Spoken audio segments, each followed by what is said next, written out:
Then it's Paul Amalama, Jekun Sao, Martin Acosta, Christopher DeVito, Doug Dong Han, and finally Paul Marcos. So allow me to welcome everybody in this event. As you may see, the CSGSA Association has put a lot of effort into making this event happen. And we would like to also thank all the local members and the judges for taking the time and being here today. So,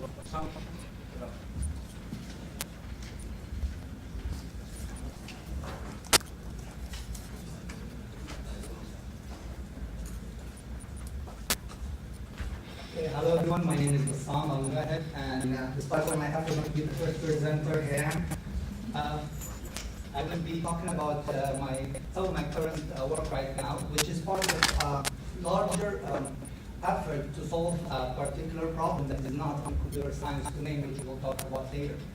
As we are people that have different interests, and the beauty of this field, as the chair mentioned, is we can work in any, despite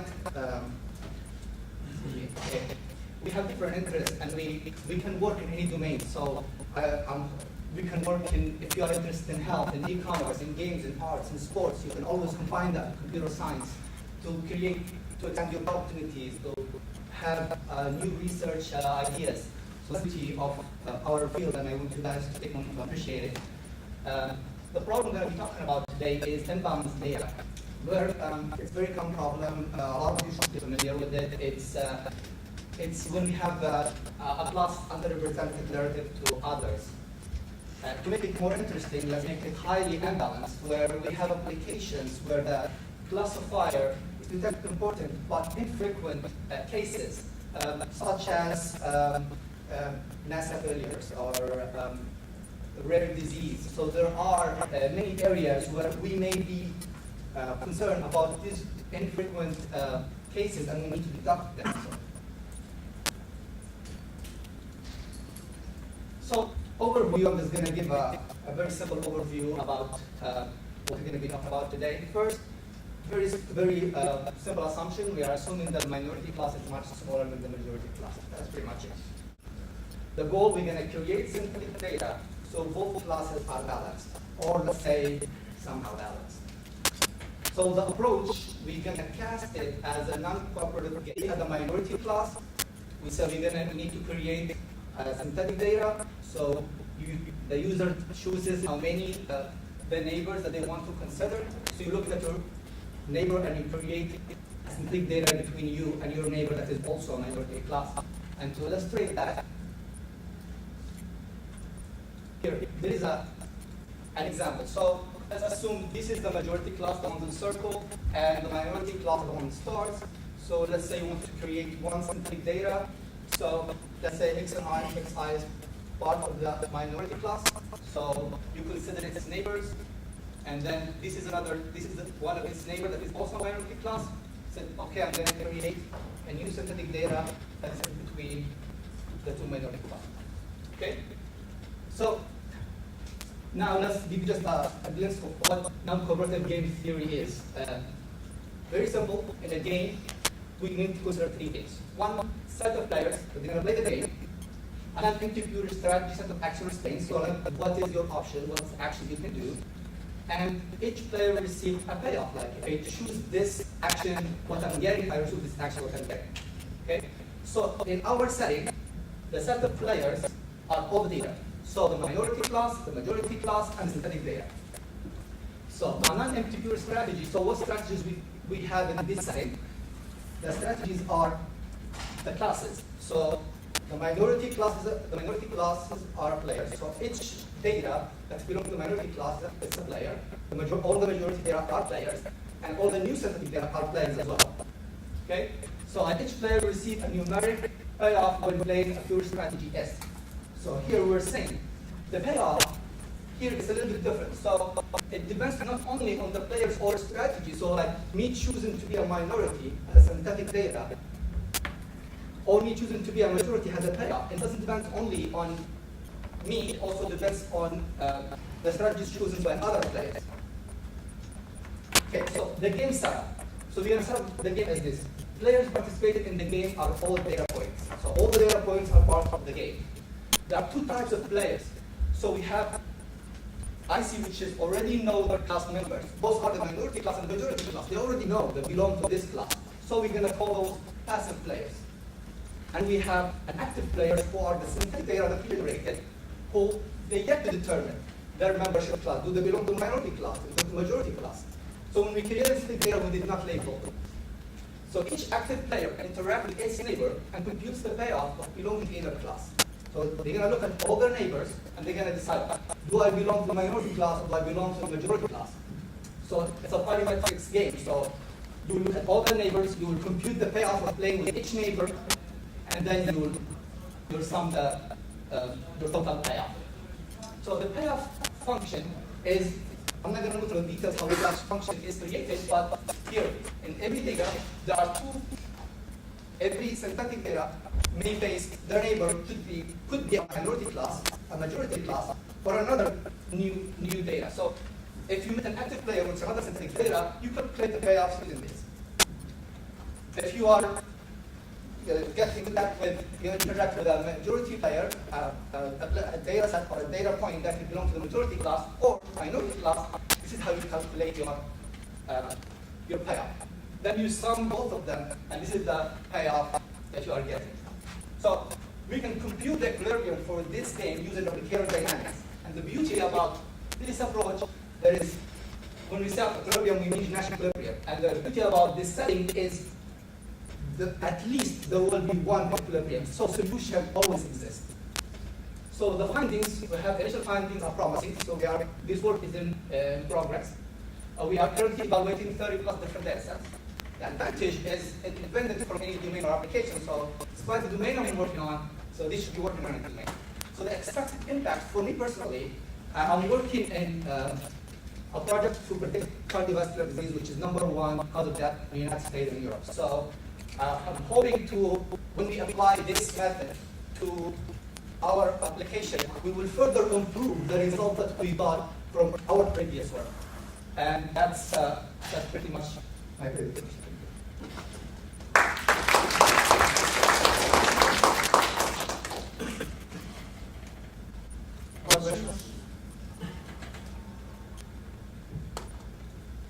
I just have a comment. I think generally I'd like to talk.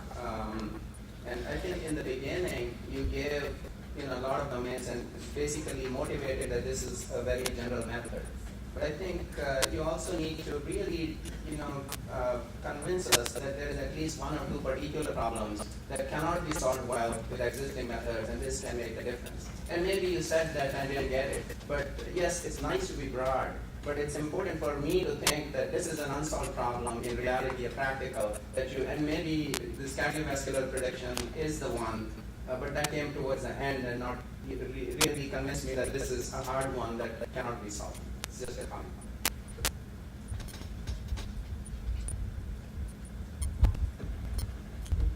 All right, great, thank you. Yes.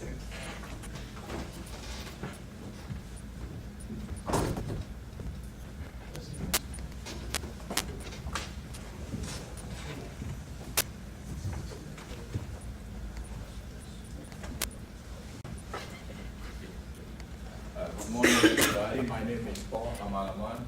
I am with the UHDML lab, group directed by Dr. Hyde. The topic today of our research is patch-based prediction technique. First, we will introduce what we're trying to achieve, our research goal. Then we will present the problem we're trying to solve, elements of solution we found so far, some preliminary results, and then we will conclude. But before we leave, we will give you some hints of what we plan on doing after that. Essentially, in machine learning technique, we can use linear regressions to model the data, but when the interaction between the input attributes becomes too complicated, then we resort to subdividing the input space into smaller spaces and then fit the model to each subspace. So we are more interested in looking at closely how the input space gets divided. and then design a method to improve some of the currently used algorithms to induce model. So basically, we have many more, but we can group a lot of linear regression inducing algorithms into two classes: the variance-based techniques and the sum of residual-based techniques. In the first one, the technique is simple. We pick a variable, compute the mean, and then we slash through the data and try to find, and then we try to minimize some functions, essentially the variance in this case. The other approach is we take a variable, then we try each value and slash the data, compute a sum, try to minimize the residual sum of square in the subnodes, and then finally select the variable and the value that best suits our minimize the residual sum of square. So what we're trying to do is to combine a good attribute property of both, which is get a smaller tree, better accuracy, and then improve on the scalability of the induction algorithm. So to put it in perspective, the exotic search can be viewed this way. When we try each value, we split and test it. Hopefully we find the best fit. And then the variance-based just slash in the middle, and then slash again, and then slash again. We end up with more complicated tree. So what we're trying to do is find this location and then split them without having to do the computational expensive type of thing. So how do we do it? Then we take complexity because we just get the same complexity as the exhaustive. Now, complexity was measured, but not just that. We take the data on which we have the better accuracy and if you were leaf nodes. And 5 times, we got a better result. Of course, we have same result as Redis, which is the exhaustive-based approaches, but we claim we can do better on the scalability side. And then the test results show that running Redis is a lot more expensive than our method. So in the end, we proved that introducing turning point detection into linear regression induction algorithm can help resolve some of the difficulty with the exhaustive approach, which by far has a better result than the variance-based approach. So as a future, what we're still working on this idea, we haven't finished yet everything, but we will try as well to incorporate this idea into classification induction algorithm to see what we can do. Thank you.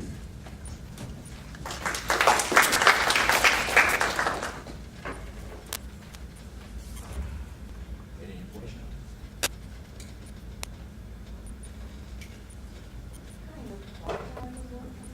The data?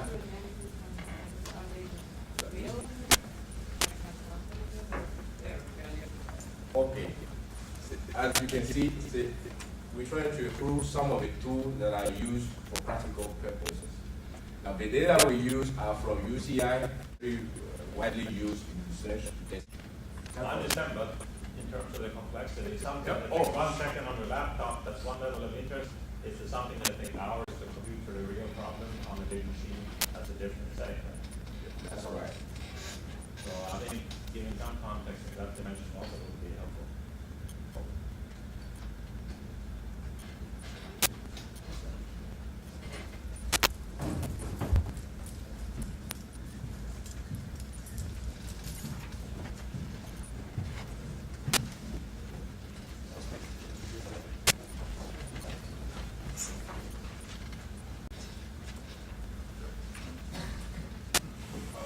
Good morning, everyone. My name is Paul. I'm working for Dr. Ike at PhD ML research group. Today my topic is methodology for finding uniform vision in spatial data and its application to analyzing the computational states. Here is the top conversation for today. First of all, I will make the introduction to my current research and the background of my research. And second, I'll introduce the methodology which applies to my research topic and some algorithm and the functions under the deep framework. The third one, I'm going to demonstrate some of my preliminary experiment results based on what I introduced in the second section. And the last but not least, I'm going to introduce the future possible direction for my research. So first of all, I'm going to introduce urban computing. So what is urban computing? Urban computing is serves for the modern cities with rapid progress of urbanization and civilization. So recently, more and more real-world data available reflecting our city's dynamics. So we are trying to analyze what's really happening behind those data. So for example, there are cell phone signals, there are GPS traces for vehicles and people, and also the sensor on the satellite becomes more and more accurate and providing more and more useful information. So more specifically, my research today I'm going to introduce my research about the complexity and the area, and of course the correlation for each building's area and also the quality mix. So we are trying to analyze the composition of buildings in the city, and in order to do that, we developed a framework that captures spatial heterogeneity by non-spatial attributes. And this is about, so before we talk about some results, I want to introduce one concept called signature that is used for describe the composition of one area of buildings. So in our data set in this Strasbourg, we are mainly interested in 6 building types: single houses, commercial buildings, collective buildings, garage, schools, and for example, this is just a simple example. We have 90% of the building belongs to single houses, and 5% are garage. And this sequence of composition numbers, we call it signature. So later, we're going to have more experiment related with the signature distance. We use the Euclidean distance to measure how close are the composition of 2 regions to each other. Okay, so here's the overview of our data set.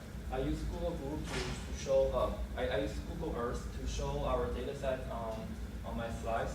And here is the real composition of 6 building types. So we have 77% of single houses, dominating building types in my data set. So there are around 2,000 buildings here that are marked by the red color on top of the roof. Okay, here, the first one, I'm going to introduce the building type purity results. So, like I said, I plug in the purity interesting function into Clever, and we run Clever over this 2,000 building data. And as a result, we got this clustering. And at the top of the clustering, we find out there's one area, this right one, the signature is listed here. This cluster gets the most reward. So why is that? Because if you look clearly, look closely, you can see the third one, which is commercial area. They have 92% of the buildings over there. So we can conclude this area is actually the commercial building dominating area.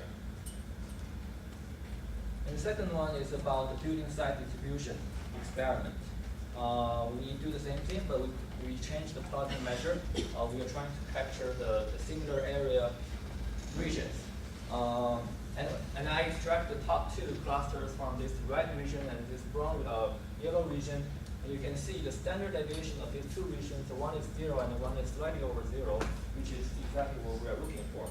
So I'm going to move on to the next one. This one is a little bit different. We did some experiment related with signature. We are trying to find the closest region where match the domain expert interest. So let's say I'm a domain expert, and I want to capture, or I want to find out which area contains, for example, 29% of single houses, 2% of collective houses, 9% commercial houses, and I just simulate the 3 query spatial signatures. So my target is I want to find out regions that match my 3 query signatures. And after running our algorithm by minimizing distance between signatures, we found 3 areas that match our query pretty well. And the right area is matching our first query. We can call it red query. You can see the distribution of this actual region is quite close to our query function, quite close to our query signature, and the distance is 0.009, which is very close. Okay. So our future work is we're going to improve we realize our algorithm is very sensitive to initialization, so we're going to do some analysis based on this. And we also want to improve our quality of the clustering by merging the clusters nearby. As the data set, this is only the fundamental part of data set. We have thousands, even 10,000 data waiting for us. So we are also seeking for like the highest performance way to implement our algorithm. So that's all. Thank you very much.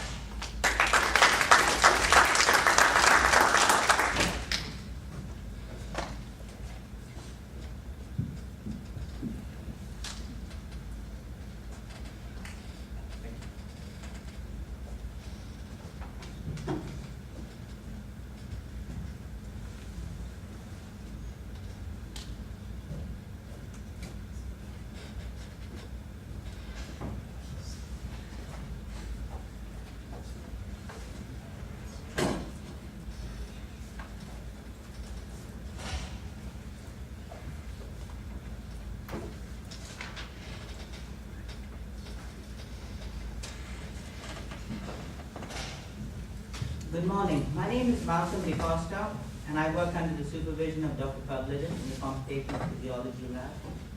The major motivation for my research is a need for deception analysis, and these needs could range from matters of national security to detecting corporate or political lies.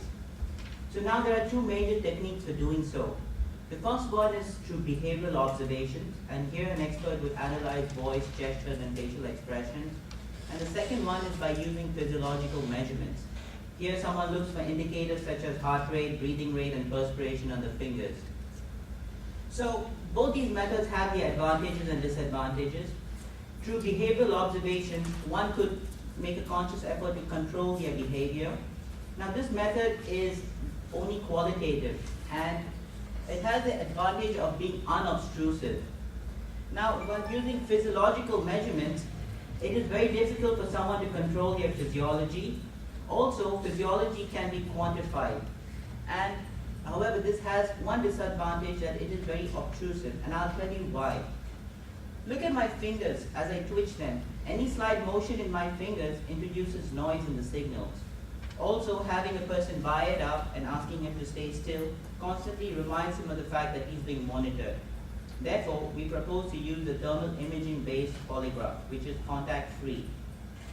So our hypothesis is that when a person is being deceptive, he undergoes excessive stress. And through previous research, the perinasal perspiration has been correlated with bouts of stress. And we have validated this perspiration against the galvanic skin response in the fingers, which is the gold standard. So having these hypotheses, we designed mock crime experiments.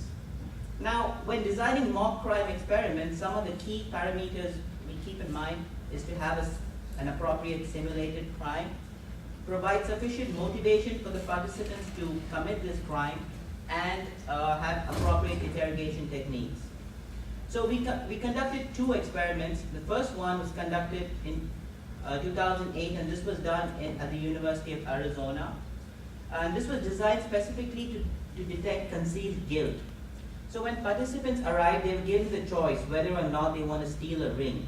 And if they stole this ring and were able to successfully convince an interrogator that they were innocent, they would receive a higher reward. Now all participants, whether or not they stole the ring, their goal was to convince the interrogator that they were innocent. Last year, in fall, we conducted a similar experiment right here in this building, and the main goal over here was to determine whether we can uncover their intention, unlike guilt. So we did this as such. We recruited about 30 participants from UH, and they all had to have one common thing, which is they needed to be emotionally involved in some cause or the other. This is just to give you an idea of some of the causes our participants were involved in. They were told that there's a check made out of $80 to an organization which they oppose. If they were able to steal this check and convince the interrogator that they had no intention to take the check, or they did not take the check, they would receive a sum of $80, and that check would be redirected to an organization which they supported. Therefore, before they began the experiments, we really don't know which participant decided to take the check or not. Therefore, they wrote their intentions, put them in an envelope, and now the psychology department holds that. They will only release this once we put out our predictions. So before they had the chance to steal the check, they were first interrogated about their intentions. Then they were left alone in a room where they would either take the check or not. And then once again, they had to go through an interrogation where they were interrogated about their actions. Therefore, unlike the previous experiment, now since we want to uncover intention, we had two interrogations, one before and after the simulated crime. So we have a general methodology that we use to do so. First, in our experiments, the participants are free to move. Therefore, we have a facial tissue tracker that tracks the region of interest, that from where we want to measure the perspiration. Following that, we also have another perspiration extraction algorithm which extracts this perspiration energy from every frame, and we get a perspiration signal. In this kind of study, the stimuli are the questions posed by the interrogator. Therefore, we use the indexing from the audio files to segment the perspiration signal. So this way we know which part of the signal belongs to relevant and irrelevant questions. Following that, we apply various signal processing steps to clean the signal, and then we use the wavelet analysis based method to get the rate of perspiration. And we use this as feature in the previous research that we did. We feed this to the pattern classification algorithms.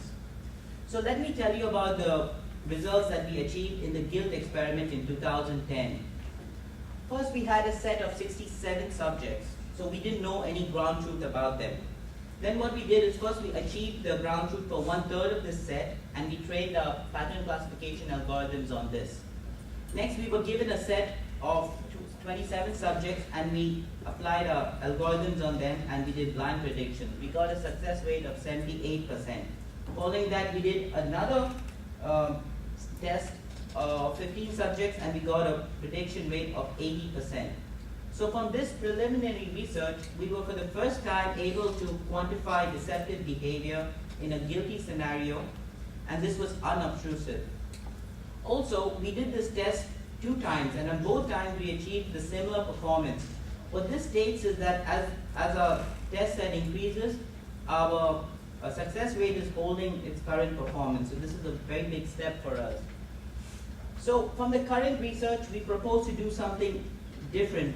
We want to determine whether we can uncover intention with the same performance as we did for guilt. So I'll just give you an insight into the experiment that we conducted. All members of the lab played various roles, and this was very important to give the participants an idea of a realistic and large-scale experiment. The interrogators were Dr. Shastri and Dr. Pavlidis. And I want to give you an idea about how we collected data.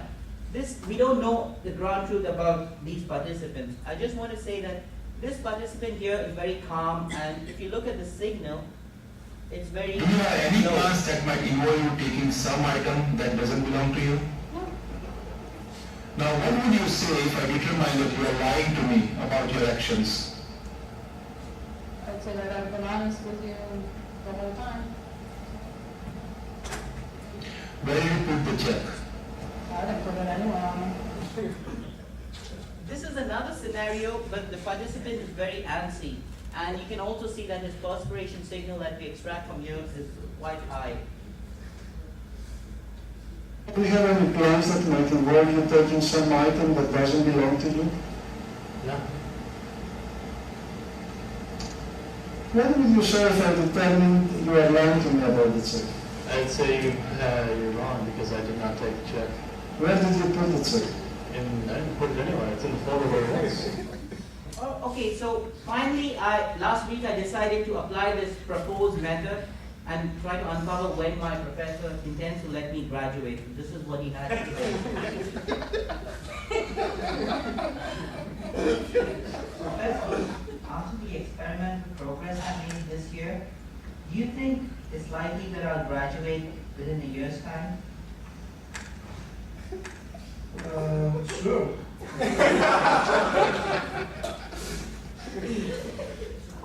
All right, thank you very much.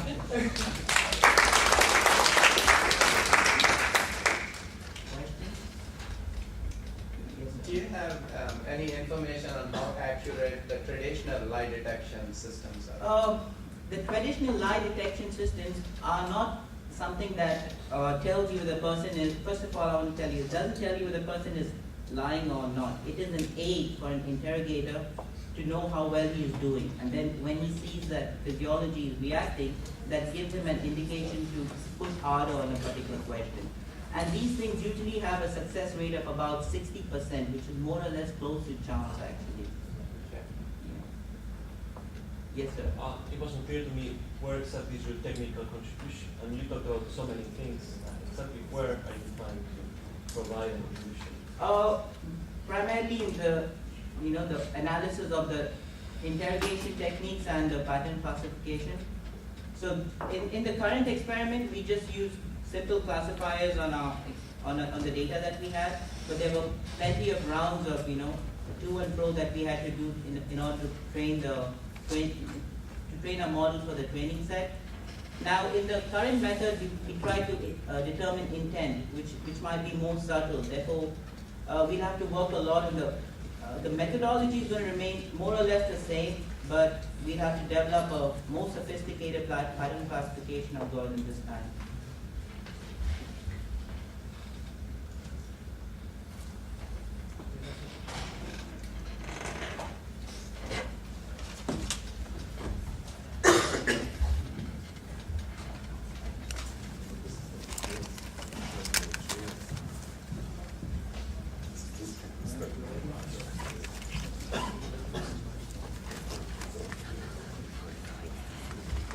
Good morning, everybody. My name is Chris Padilla, and I work with Dr. Wong.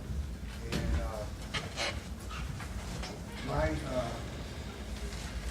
today I'm going to talk to you about kind of what I'm doing. It's more investigative. I haven't really contributed my own research as far as my own algorithms, but I'm interested in. Can you get a little closer to the microphone? Oh, sorry. Good morning, Chris Padilla. So anyway, I'm interested in learning more about clustering and trying to contribute to that field. I'm hoping to be able to, so basically what I've done is I've investigated different, I got involved with Dr. Wong, and he was doing some work, one of his students was working with medical data, and they told me I wanted to get involved with that, so asked me to do some investigative work on some clustering techniques. And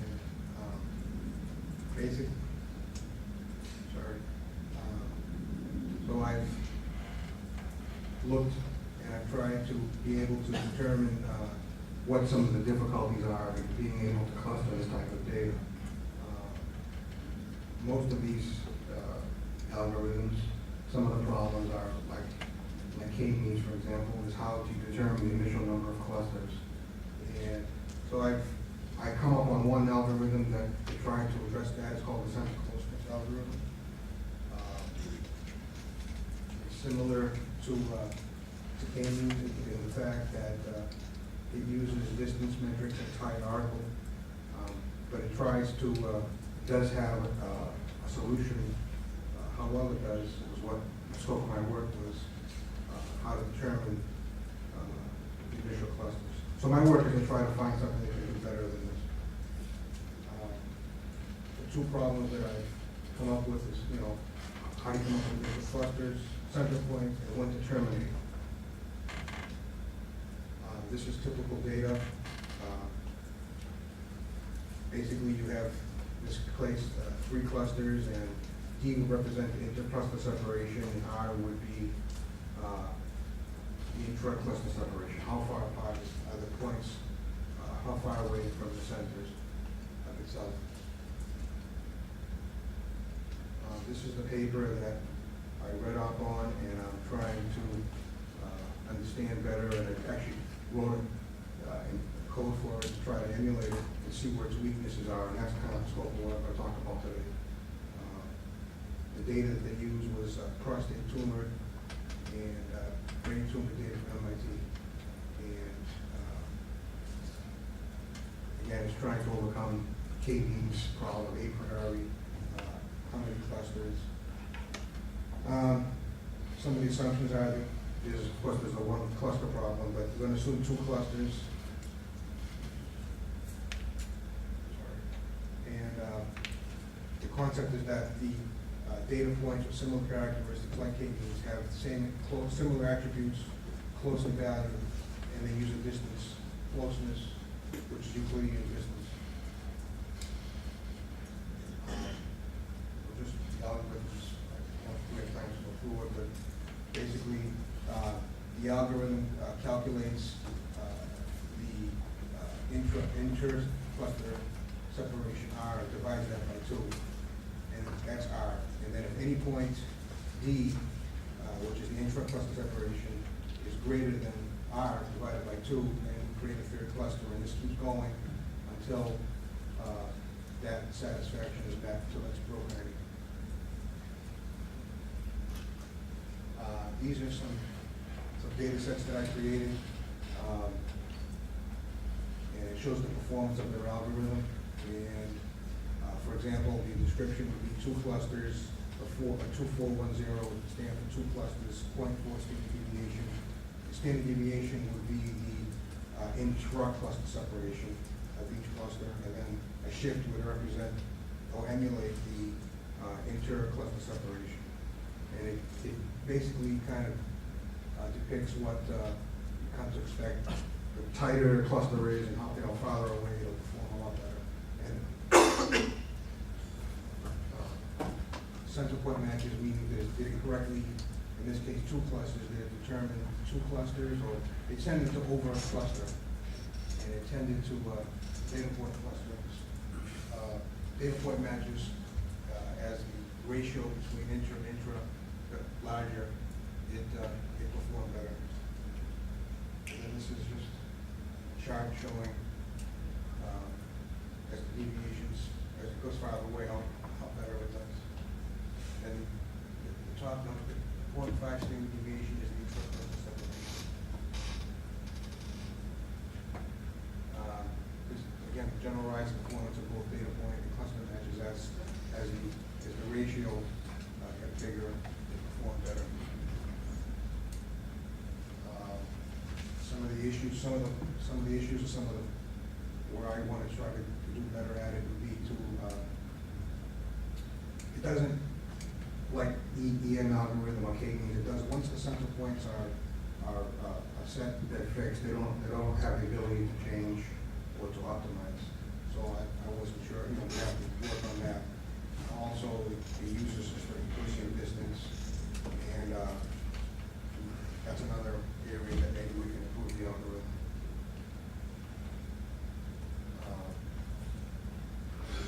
These are some of the other algorithms. That's it.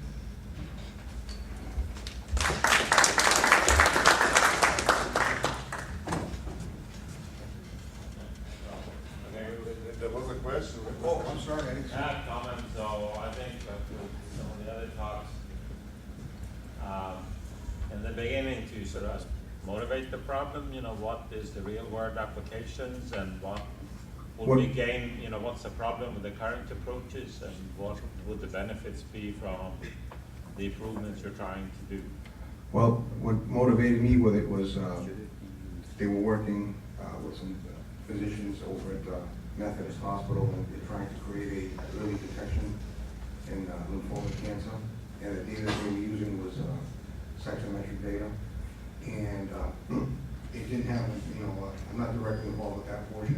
Dr. Wong asked me to be able to try to come up with, work a little bit with clustering itself and try to make an improvement of what they were using. Now they're using basically K-means data to determine K and then feed that into EN algorithm and to see that it can improve, how well it's doing. And I'm trying to up with something to maybe do a little bit better performance of that. So performance, and how do you measure the outcome, whether you actually improve the performance or not? Well, there's lots, they have cluster, when you read the papers, they have cluster coefficiencies, which is, this type of data, it's usually, how they measure how well clustering is done is by, the center point, basically, is a point, if you go with the assumption that a cluster belongs with well, a point belongs in a cluster with other points that are similar to itself, measured by distance in this example, so if it's closer to this cluster than another cluster at the center point, then it performs better. I can understand that part, but in the end, this is what the physician decides. Oh, okay, so physician decides you can detect cancer earlier because, well, I guess. That part, but how does the measure you're using related to what the physician knows to decide? I'm sorry, doctor, can you say that again? So I'm interested from the technical measures that we talked about.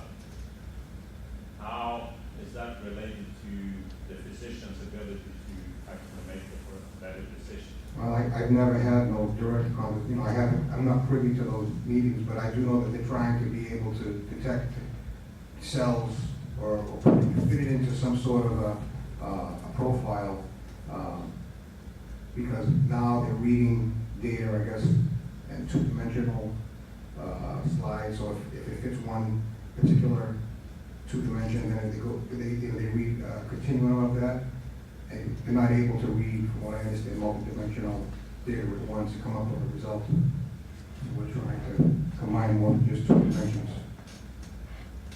It's cytometry data. Because we are running out of time, you can talk after the talks to allow us to go our apologies.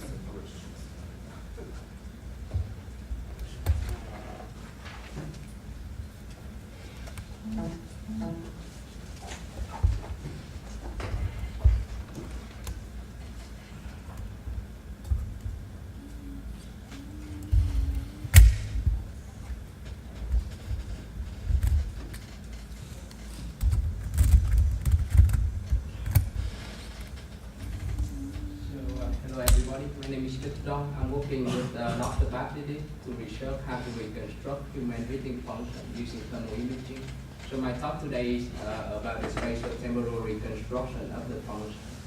So the talk will include three sections: introduction, my preliminary research, and what I will do, what I will work on the future. For the introduction, I would like to give you some facts about sleep disorder. So sleep disorder is found in 50 to 70 million US adults. It developed the chronic disease over the time for the suffered people. It also increased the car accident rate and extra cost to annual treatment. As you can see on the slide, the cost vary from 50 to 100 billion per year just for treatment. Additional problem. The main reason behind sleep disorder was learned to be sleep apnea. So what is sleep apnea? So sleep apnea is defined as the narrow airway during sleeping.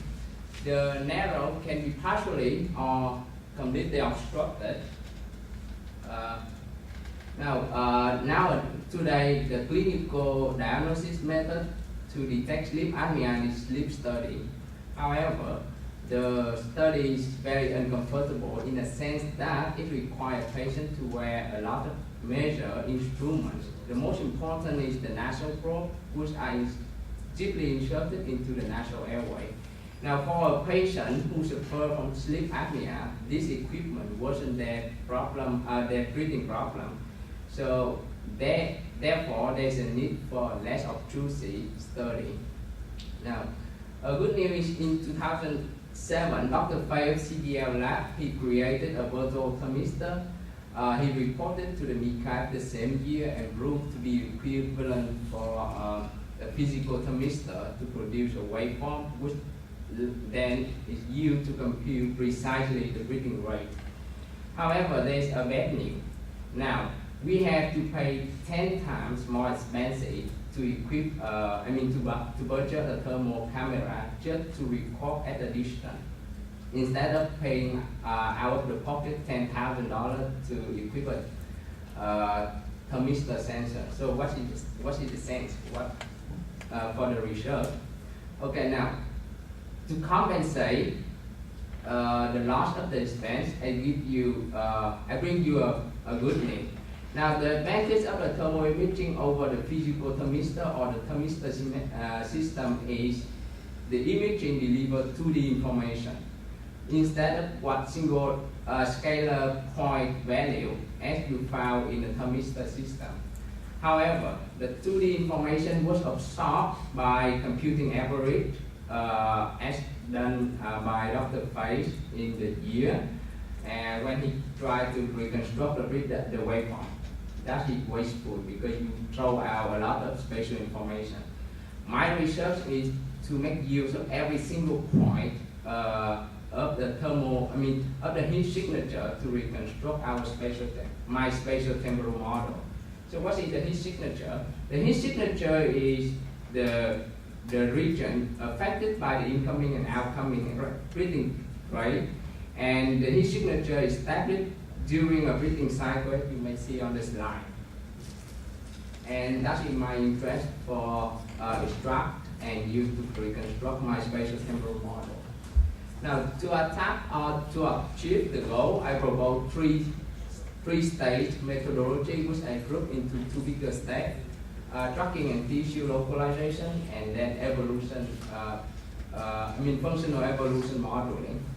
For tracking and tissue localization, because I'm working with sleep data where a subject is supposed to move very little. So for tracking, I just use a retreat registration method.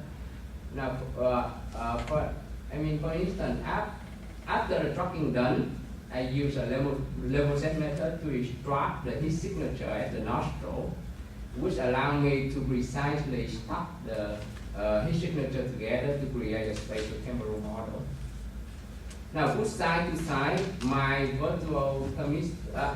spatial temporal model and virtual thermistor deliver the same information to compute the breathing rate during normal cases, and also give you a hint to detect the apnea during the obstruction event.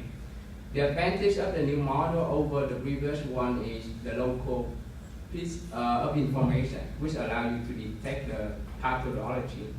Take a specific case. This subject has a spot deep inside his nasal airway. The spot is not switched on and off during the breathing cycle, so it hides itself from the inhaling airflow and remains to be cold throughout a cycle. Now, if you look at the waveform, the spot was absorbed by averaging, but when I expand them out into a spatial dimension, the spot is represented by a bridge connecting to a tracer inhalation cloud, as you may see on the figure on the top of my spatial temporal model. Now, my methodology and result was reported to Mikai last year, fortunately, and now it's time to step back and look at my model and revise, do more refinement. Now, last year, I presume the nasal airways is projected onto a scalar planar. So that assumption of symbol allowed me to come up with a quick method to resolve X and Y spatial dimension. But however, my method eliminates the Z dimension, which reveals the depth into the nasal airway. So that makes me think, how about retrieve the Z dimension at the same time? So, and I named my future research the virtual nasal stereoscopy, which basically first of all extract the 2D heat signature and then reconstruct the 3D hollow of the nasal airway. Now, what is the idea for the future research? Now, first of all, I need to improve the performance of current tracker in order to have a perfect tracking result. Then I do a segmentation for his signature. The his signature will be used to texture saying a pyramid based on here's just a clue. We observe over the time that there is a specific point inside the signature which represent the deepest point into the nasal airway. And we will use that point at the top for the pyramid, and the other top will contribute as a boundary surface of the pyramid. The projected visualization result, as you may see on the video over here.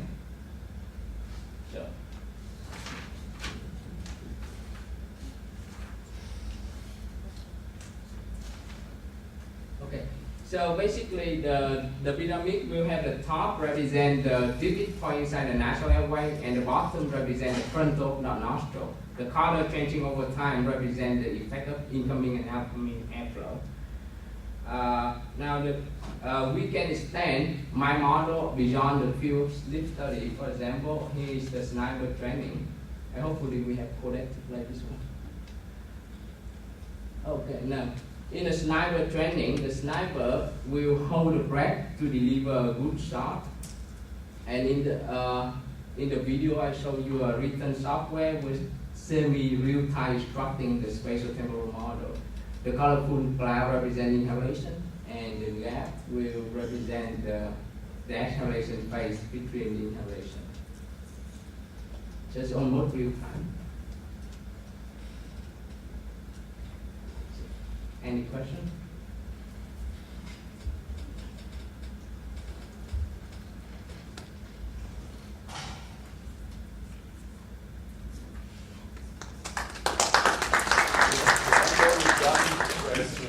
So your spatial temporal model just measures how a volume changes over time?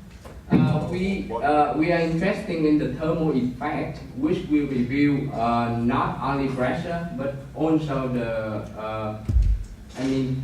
the tidal speed of the airflow.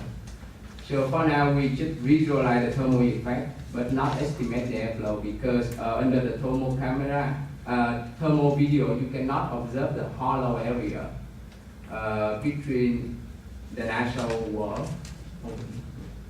And what is under the hood? So you use parametric Gaussian or non-parametric technique? For now, because I'm a stubborn guy, last year I used deterministic to model the evolution of his signature. But for the future work, I will model it using a differential stochastic. But the result we will deliver the visualization to a physical or to sleep study, so that the physicians will study the pathology studies beyond our scope.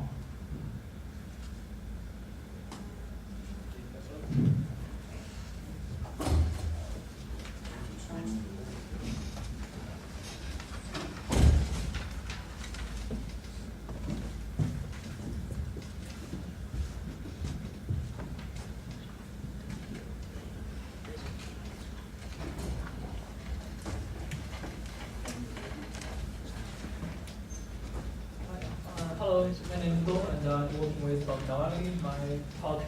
The topic of today's talk is fault tolerance of wireless routing. So in this talk, I will give a brief idea of the recent two projects that I'm working on. The first one is I'm working on last semester. It's called Understanding Desktop Energy Footprint in Academic Computer Labs. So in order to understand how the user behavior will affect the energy consumption in a computer lab, we are doing this measurement. So we use this black box. This is a wireless power measurement meter. So all of the power consumptions of each individual computer will be transmitted to our database wirelessly at one point. And in order to understand to measure the user activities on this computer, we install the user activity logs on each computer. And this program will record who has logged into this computer and when this user has logged in and logged out, how many process, how many applications has been launched during this time, and what is the CPU usage, what is the CPU usage for each application. So during the 2 months of measurement, we have collected around 3 million of records. And we have a lot of interesting results finding this project, and this one is, I think, mostly interesting to see. The red box, this is the x value are the different 24 machines in the computer lab, and the y-axis are the total energy consumption during 2 weeks of time. The red point indicates the total energy used during a user is using this computer. And the blue line indicates the computer was powered on, but nobody was using that. So this part was indicates this computer is left in idle mode. And the green part is indicates the total energy consumed while this computer has been powered off. So we can see the energy efficiency in our computer lab was very, very low. Approximately only maybe 10 or 50% of the energy was used efficiently. So the contribution of this work is we present a large data set to describe the computing power data in our lab, and we also understand the relationship between user activity and the power draw. And also we identify the energy waste in our computer lab. This work has been submitted to publish a paper in last year. And this, the fault-tolerant wireless network routing is the currently research work I'm working on. So as you know, in wireless sensor network, the energy is very limited. So that constrains the node cannot have a very large transmission power, and it have a very short communication range. Then we will make most of the package transmit from the source to destination goes through multiple hops. And if in any chance there is an error, if there is at least one bit error happen in the package, for instance, this is a data that we are sending from the source, but when the destination or any relay node receives this package with one bit error, this message cannot pass the CSGSA check, so this package will be dropped. So what we are trying to do is to accept this kind of package and trying to tolerate this kind of errors. There are existing two kind of methodologies are related to this area. The first one is retransmission. If there is any errors in the package, the network, the nodes will retransmit. This is very low efficiency. It will introduce more delays and reduce the throughput. Another way is to introduce more forward error correction code in the packages, to add more code to the package in order to correct the errors at the destination. So also this is low efficiency. For instance, we are looking at this CTP collection tree protocol that is the default data collection protocol in the wireless sensor network. This part is the routing header, it's the routing protocol, and this is the payload. After we carefully analyzed all of these headers, for most of the part except the P indicators, we can tolerate the errors in this area. So that means 63 out of 64 bits are fault tolerant. And also for the payload, if we are measuring some temperatures or some sensor readings, we can tolerate the errors. So this is what currently have achievement. We have disabled the hardware CSGSA on the transmission chip, and this part, the red box indicates the headers, and the next blue part indicates the payload. We set the payload to transmit we set the payload to transmit 0F. So if there is any errors happen in the payload, we can easily to find out. So for instance, there is one bit of errors happen in here, and we can find out we have an error. And for this part is we use the wireless sniffer hardware to stifle these packages in order to verify that we have got the correct packages. So from the sniffer, we can also confirm this part has some errors, and the CSGSA part was indicated was error. So and from this part, we can say, originally for each correct received message, the receiver will send an acknowledgement from frame, but for the message result with some errors, it will not send the acknowledgement. So for the next step, I'm going to try to identify the corrupt packages and try to correct them as much as we can. If we cannot correct the corrupt packages, we will mark it and continue forward it to the next hop or forward to the up there And potentially we want to say our technical could improve the performance of the wireless sensing network and to say how this technology could save energy. So that's all. Do you have any question?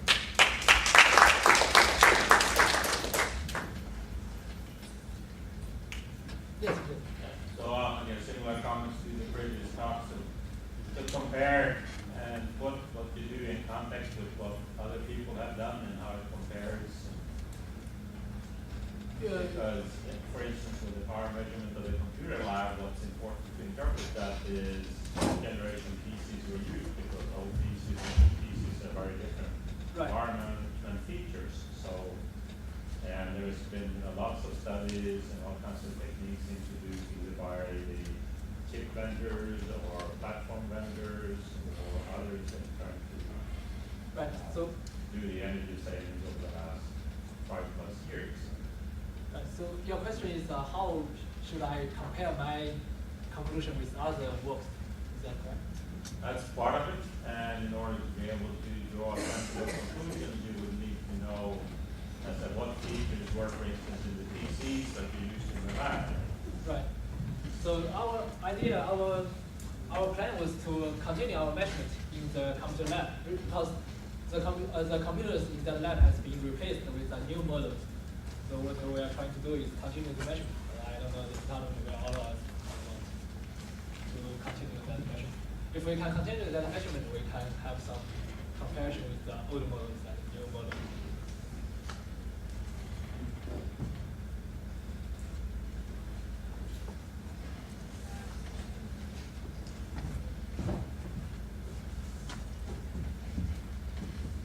Hello, good morning everyone. My name is Paul Hernandez Herrera and today I'm presenting my research work on segmentation of three-dimensional tubular structure.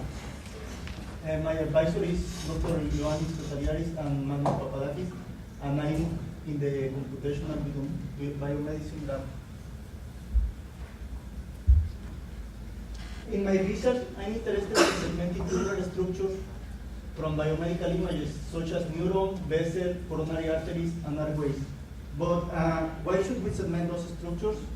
The segmentation is important for surgical planning, visualization of anatomical structures, diagnosis and monitoring diseases, and morphology of the analysis of the morphology. For example, neurons are the main part of the nervous system. They allow processing and transmission of information.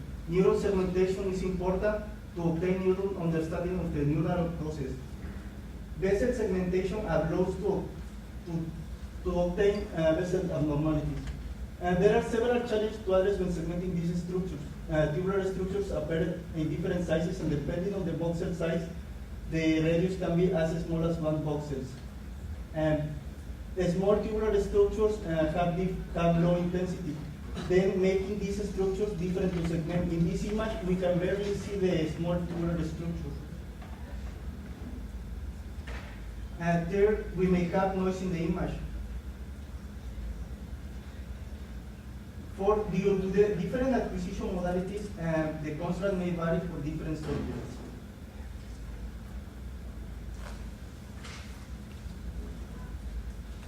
From the previous challenge, I established my thesis objective to develop a binary segmentation algorithm able to segment small tubular structures with 1 voxel radius.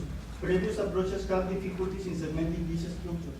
The proposed approach should work with any acquisition modality. Most of the proposed algorithms are developed for a specific problem and acquisition modality. We should be able to handle noise in the image. In microscopy imaging, the images are affected by the point spread function, creating an anisotropic distortion of the cell. We should be able to handle this type of image. A fast segmentation is important for in vivo experiments. The proposed approach should be fast compared with previous approaches. We should have minimum or null user interface interaction.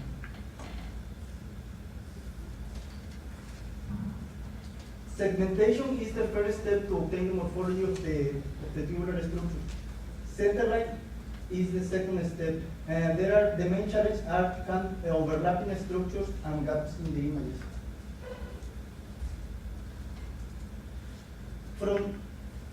The proposed pipeline consists of 4 steps. The novelty of the pipeline consists on the integration of a background voxel detection to enhance voxels in the background. Previous approaches directly use destructed features to enhance tubular structures by creating explicit functions. Here we create an implicit function which gives type values for voxels in the background and low values for voxels in the foreground. Note that the proposed approach can be seen as one class classification, where we first detect voxels in the background. From this voxel, we create or train a function which allows to determine how similar is an unlabeled voxel from background class. Then, foreground voxels are detected as those voxels that are rejected as background.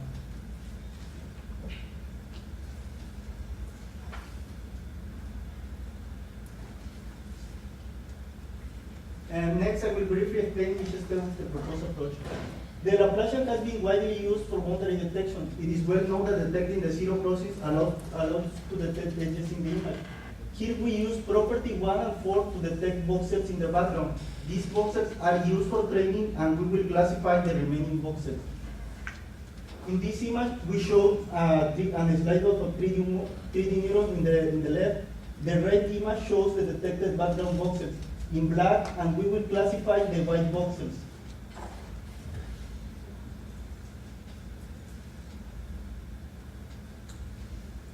Frangi demonstrated that the eigenvalues of the Hessian matrix are good features to differentiate tubular structures from other structures. This table shows that different combination of the eigenvalues allows to detect different structures. For example, if the first eigenvalue is low, the second eigenvalue and the third are high and negative, then we have a tubular structure. Here we capture local shape information by using the eigenvalue of the Hessian matrix.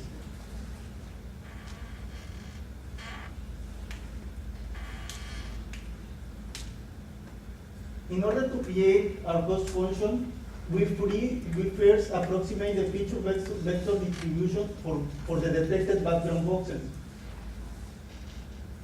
The first image shows an example of this distribution. Red color represents high value and blue represents low value. Then there is a high probability that voxels falling in the red color belongs to background. This distribution may have very high values. Then we propose to normalize this distribution by using a Sigmund function. The right image shows the proposed normalization. Finally, we wish to have a smooth cost function. Then we convert the normalized distribution with a Gaussian filter. Finally, we apply the cost function to all the voxels with unlabeled class. The first image shows the input image, and the right image shows the enhanced image. High values correspond to high probability to the voxel to belong to foreground, and blue values are low probability. The last step is segmentation. Here we only apply a threshold to the enhanced image. We use the threshold equal to 0.5 since it is a good trade-off between background and foreground. The cost function has values between 0 and 1. Here I will show some of the segmentation results.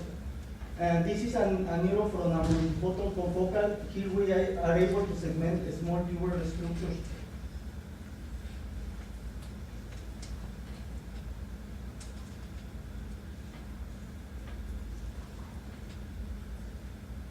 This is an image from a neuron from a confocal image. From a confocal microscopy, we are able to handle the noise in the image and segment the dendrites. Finally, we also apply the segmentation approach to brain vessels. We are able to segment the vessels, however, we also segment the bones. As our ongoing work, we should be able to have an automatic radius estimation. This is the only parameter that we need to provide for the segmentation. In our current approach, we are only using 2 features. We should be able to extend the approach to allow to handle any number of features. And the segmentation is the first step to obtain the morphology. Center line is the second step. Thanks for your attention. Do you have any question?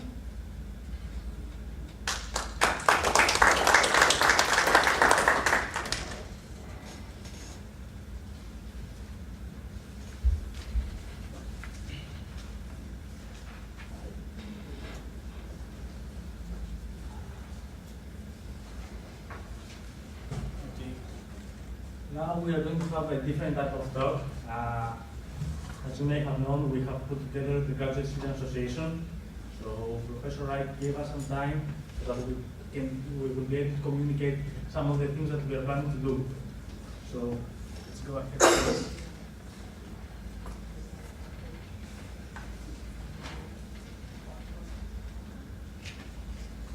Okay, before I start this talk, I would like to give you the heads up of what we are about to watch. We are going to use this time, and we hope that after this talk, we will create some discussion among the students and the faculty members, and we will help some people take some initiatives. This is the main goal of our talk. So please bear with me, and we hope that we will be able to provide these things. Now, during the showcase, students have the chance to share their research. For another year, once more, we have witnessed advances in various domains. You can see some of them. But if we focus on each talk or on each poster individually, we might underestimate the actual importance of the research that we conduct in our department. Instead, by summing up all the computer science publications over the years, one can actually track down the progress in terms of science that took place based on our own contribution. This is the reason why we have put together the Graduate Student Association. It's because we share the belief that we can accomplish greater things together rather than individually. It's because while this is one of the most diverse rooms probably in the world, there is something that we all share. There is something that we all have in common. We all share the passion for research. And this is the rock upon which we are planning to build this association. This is what unites us all. It is the belief that together we can accomplish things that right now might seem unrealistic and utopian. But we would like to say that, as Michael Jordan once said, never say never, because limits, like fears, are often just an illusion. Now, building up on this thought, we would like to say that the number of people that attended the PhDshowcase and the number of people that have attended the first general meeting of the GSA are the best indication of everybody's intention. We are more than convinced that each and every one of you is willing to put up personal time and, if needed, sometimes money from your pocket in order to help the department progress even further. But for some reason, this internal force of the department appear to be locked somehow, at least until somebody takes an initiative. When this happens, when somebody takes an initiative, people follow, people spend time and they care. So let's give an example. We assume that most of the faculty members agree that enrolling course for PhD students would help to improve the quality of papers produced by the department. But this was not an option. It wasn't an option until Professor Ohm took the initiative and made this happen. And when he did, both faculty members and students embraced this effort. They supported this effort in action. Our aspiration is that through this association, we will liberate these forces and we will provide to students and maybe faculty members a way to channel their ideas and turn them into actions. At the end of the day, though, it still remains our personal responsibility to take initiatives. Things do not happen on their own, and if we do not take matters in our hands, who will? After all, this is our department, and it is up to us to make it even better. Now, based on some of my experiences that I would like to share, I have accumulated by participating in student associations, decision-making bodies at both departmental and university levels, and I have also participated in discussion with Ministry of Education for educational reform bills. So we have different levels. At any of these levels, personally I have come to realize that there are three main pitfalls that keep people inactive. The first thing is that we tend to spend most of our time and energy on those things that we disagree. We become obsessed about matters of a low value instead of focusing and spending our energy on things that we all agree, things that really matter. So the second thing is that as humans, we usually allow our ego to affect our judgment and put personal disagreements above the common good. Now, we would like everybody, and we mean everybody, faculty members, students, and staff, to realize and accept that the department is above each and every one of us. If, and I'm saying if, an action that facilitates research is blocked by personal differences, then we might just need to grow up. Now, the final thing is that sometimes we overestimate the importance of choosing option A rather than B. In real life, though, in practice, most of the times it's of greater importance to just back up and support whichever decision is taken. After all, there are no wrong choices. There are only decisions that we haven't supported with all of our heart and strength. And now as we reach towards the end of this talk, we will thank a lot of people, Professor Sabler and Professor Gabriel. They have been helping us a lot in creating the association, and they have supported us in every step that we took. Professor Wright, along with the administration staff, they have helped us host the event, and of course, they have made arrangements for food. We also want to thank all the students that helped organize this event: Vera, Brian, Hadi, Kinzal, Fish, for their time and effort.